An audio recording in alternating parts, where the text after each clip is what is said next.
Good morning students. So நம்ம before கிளாஸில் வந்து ரேஷியோவை பற்றி பார்த்தோம். ஸோ ரேஷியோவை பேஸ் பண்ணி சம்ஸ் எல்லாம் பார்த்தோம் சரிங்களா.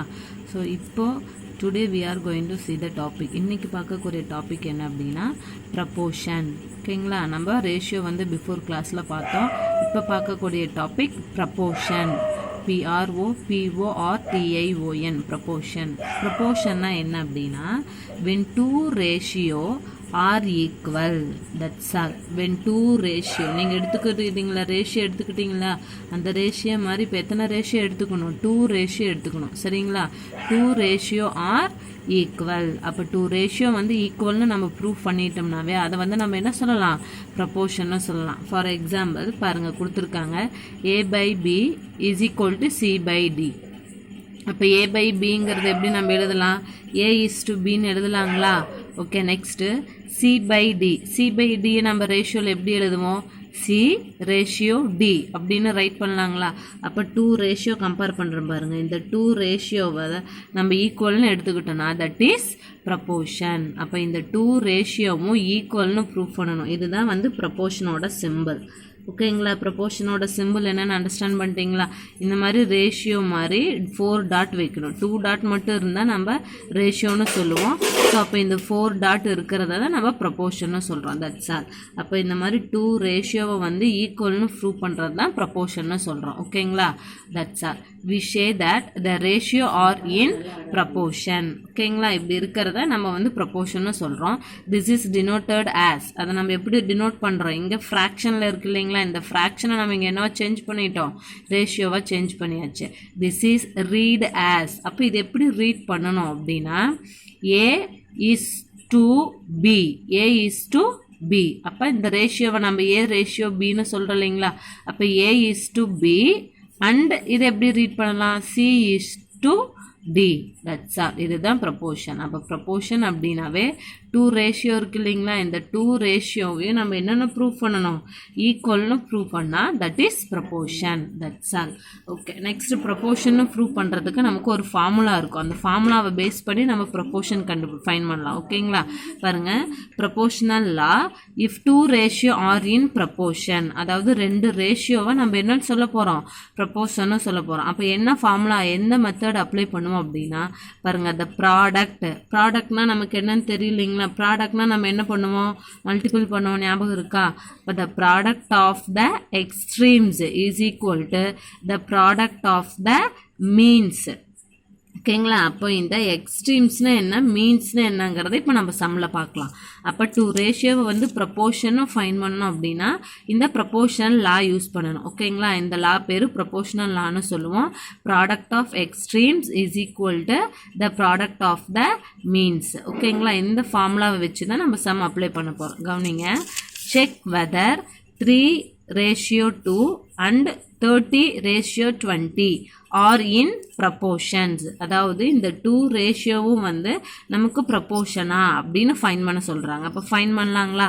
அப்போ கவனிங்க, சொல்யூஷன் 3/2 ப்ரப்போர்ஷன் சிம்பிள் போட்டுருணும். ஓகேங்களா, இந்த ஸ்டெப்ஸை வச்சு தான் நம்ம நெக்ஸ்ட் ஸ்டெப்ஸ் ஃபைன் பண்ண முடியும். So 3/2 proportion 30/20. பாருங்கள், 3/2 தனியாக ஒரு ப்ரப்போர்ஷனில் எழுதியாச்சு. நெக்ஸ்ட்டு 30/20. 30/20. ஓகே, இப்போ இதில் வந்து நம்ம ப்ரப்போர்ஷன் ஃபார்முலா தெரியும் இல்லைங்களா, லா தெரியுமா உங்களுக்கு, என்ன law, the product of the extremes is equal to the product of the extremes is equal to the product of the means. அப்போ ப்ராடக்ட்னா என்ன பண்ணணும்னு தெரியும் இல்லைங்களா உங்களுக்கு, மல்டிபிள். ஓகேங்களா, so the product of the extremes. நல்லா கவனிங்க, எக்ஸ்ட்ரீம்ஸ்னால் என்ன அப்படின்னா இப்போ இந்த நம்பர்ஸ் இருக்கு இல்லைங்களா, 1 2 3 4, இந்த 4 நம்பரில் இங்கே 3 இருக்கு இல்லைங்களா, இந்த 3 ஃபஸ்ட்டு நம்பரும் லாஸ்ட் நம்பரும் தான் நம்ம எக்ஸ்ட்ரீம்ஸ் அப்படின்னு சொல்கிறோம். பாருங்கள், 3 இங்கே 3, இதோட லாஸ்ட் நம்பர் என்ன ரேஷியோவில் இருக்கிறதுல 20. அப்போ 3யும் 20யும் வந்து நம்ம எக்ஸ்ட்ரீம்ஸ் அப்படின்னு மென்ஷன் பண்ணுறோம். ரிமைனிங் 2 நம்பர்ஸ் இருக்குது பார்த்தீங்களா, 2 30. இந்த 2 நம்பரையும் நம்ம என்னென்னு மென்ஷன் பண்ணுறோம், மீன்ஸ். That's all. இப்போ ப்ராடக்ட்னா உங்களுக்கு என்னன்னு தெரியும், மல்டிபிள்னு தெரியும். அப்போ எக்ஸ்ட்ரீம்ஸ்க்கும் மீன்ஸ்க்கும் டிஃப்ரெண்ட் தெரிஞ்சிட்டிங்களா?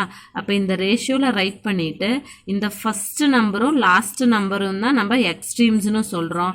ரிமைனிங் இருக்கக்கூடிய 2 நம்பர்ஸையும் நம்ம மீன்ஸ் அப்படின்னு சொல்கிறோம். That's all. இப்போ பாருங்கள், த ப்ராடக்ட் ஆஃப் எக்ஸ்ட்ரீம்ஸ். உங்களுக்கு எக்ஸ்ட்ரீம்ஸ் தான் என்னன்னு தெரியும் இல்லையா? ஃபர்ஸ்ட் நம்பர் என்ன? 3, லாஸ்ட் நம்பர் 20. அப்போ ப்ராடக்ட் அப்படின்னா மல்டிபிள். அப்போ 3 × 20. ஓகேங்களா? 3 × 20 is equal to the product of the means. அப்போ மீன்ஸ் என்னன்னு ஃபைன் பண்ணுங்க. 2 30. அப்போ 2ம் 30 நமக்கு மீன்ஸ். அப்போ த ப்ராடக்ட்டுங்கும் போது மல்டிபிள். அப்போ 2 × 30. அண்டர்ஸ்டாண்ட் ஆயிடுச்சுங்களா? ப்ராடக்ட் ஆஃப் எக்ஸ்ட்ரீம்ஸுக்கும் மீன்ஸுக்கும் டிஃப்ரெண்ட் அண்டர்ஸ்டாண்ட் ஆயிடுச்சா? ஓகே, மல்டிபிள் பண்ணுங்கள். 3 × 20.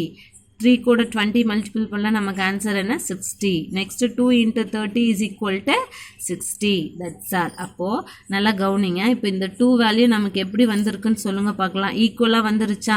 இந்த லெஃப்ட்டுக்கு எக்ஸ்ட்ரீம்ஸ் மல்டிபிள் பண்ணும் போதும் மீன்ஸ் மல்டிபிள் பண்ணும் போதும் வரக்கூடிய ஆன்சர் நமக்கு என்னவா இருக்கணும்? ஈக்குவலாக இருக்கணும். That's all. அப்படி ஈக்குவலாக இருந்ததுன்னா hence 3:2 and 30:20 are in proportion. That's all. அப்போ ப்ரொபோர்ஷன்னா அண்டர்ஸ்டாண்ட் பண்ணிட்டீங்களா? அந்த 2 ரேஷியோவும் நமக்கு எப்படி இருக்கணும்? ஈக்குவலாக இருக்கணும். ஈக்குவலாக இருந்தால் நம்ம ப்ரொபோர்ஷன்னு சொல்லிடலாமா? That's all. அப்போ பாருங்கள், 2 ரேஷியோவை நம்ம சிம்பிளிஃபை பண்ணால் நமக்கு 2 சைட்ஸுமே வந்து ஈக்குவல்னு கிடச்சிருச்சுங்களா? So that is proportion. Suppose உங்களுக்கு ஈக்குவல் வரல, நாட் ஈக்குவல் வந்தது அப்படின்னா the ratio are in not proportion. That's all. இப்போ ரேஷியோ எப்படி ஃபைன் பண்ணணும்?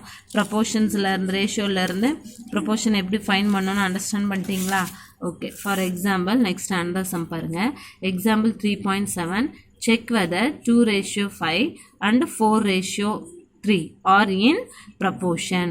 ஓகேங்களா? அப்போ பாருங்கள், இந்த 2 ரேஷியோவும் வந்து நமக்கு ப்ரொபோர்ஷனான்னு கேட்குறாங்க. இப்போ நம்ம ரைட் பண்ணிடலாமா? அப்போ 2:5 ப்ரொபோர்ஷன் 4:3. ஃபஸ்ட்டு நம்பரில் ரைட் பண்ணிடுங்க. ஓகேங்களா? நமக்கு ப்ரொபோர்ஷனல் லா தெரியும் இல்லையா? The product of the extremes is equal to the product of the means. அப்போ ப்ராடக்ட்னா மல்டிபிள் பண்ணலாங்களா? எக்ஸ்ட்ரீம்ஸ் என்னது? இந்த ஃபஸ்ட்டு நம்பரும் லாஸ்ட் நம்பரும் தான் எக்ஸ்ட்ரீம்ஸு. இப்போ ஃபஸ்ட் நம்பர் என்ன? 2. லாஸ்ட் நம்பர் என்ன இருக்குது? 3. அப்போ 2 × 3. 2 3s are 6. ஓகேங்களா? இஸ் ஈக்குவல் டு மீன்ஸ் என்ன வரும் நமக்கு?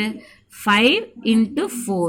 இப்போ 5 × 4. 5 4s are 20. அப்போ நமக்கு இந்த வேல்யூ வந்து ஈக்குவலாக வருதான்னு பாருங்கள். No, not equal. Not equal தெரியும் இல்லைங்களா? ஈக்குவல் போட்டு இப்படி ஸ்லாண்டிங்காக லைன் போட்டோம் அப்படின்னா தட் இஸ் நாட் ஈக்குவல். அப்போ இந்த 2 நம்பர்ஸும் நமக்கு நாட் ஈக்குவலாக வந்துருச்சுங்களா? Hence therefore 2:5 and 4:3 are in not proportion. என்ன ப்ரொபோர்ஷன்னு நீங்கள் ரைட் பண்ணணும்.